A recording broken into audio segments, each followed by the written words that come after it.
libraries are all over western New York, from the suburbs to the city, but in East Buffalo, they're almost non-existent, creating a book desert. Other cities like Inglewood, California faced a similar problem, but the mayor there found a solution that he recommends Buffalo use to open libraries.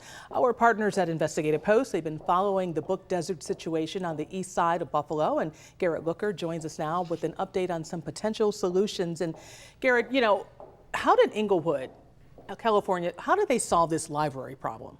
Well, according to Inglewood's mayor, James T. Butts Jr., they specifically asked for it. He told me on the phone last week that when it came time to negotiate with the Los Angeles Clippers when they were building their new basketball stadium, they specifically asked for not money to build a library, but money to fund the libraries. And for Butts, it was specifically because it was a passion point for him, he told me. Would it work here?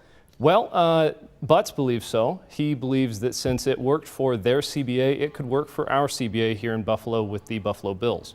What have other cities done to deal with this whole library crisis in other cities? There have been a couple of avenues of different funding models that Buffalo might be able to mimic or tap into.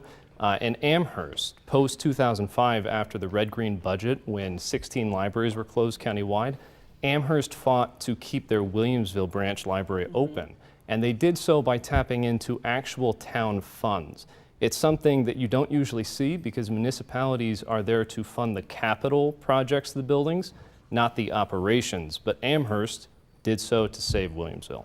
You have done a lot of reporting on this, and you've also looked at that correlation. When you look at poor reading in some areas where there's a lack of libraries, is there really that correlation there? Would more libraries help the reading rate? That's what experts that I turned to said.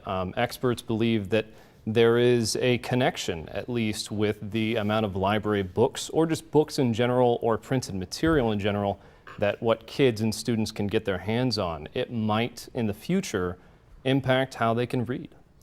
Garrett Looker with Investigative Post, we appreciate you being here with us. Of course, reading is something that we all need to do, and it's a new day, right? Because the kids now have tablets, but libraries are essential to a community for sure.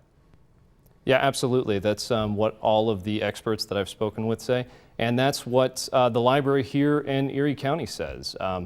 Buffalo and Erie County Public Library Director John Spears believes that moving into the future, libraries have an essential part of our community and our society, and it's going to look different, he says, but it's still the library, and we still need them when it comes to reading. All right, Garrett, thank you so much for joining us for Channel 2 News at 5:30. Looking forward to your next report. Thanks.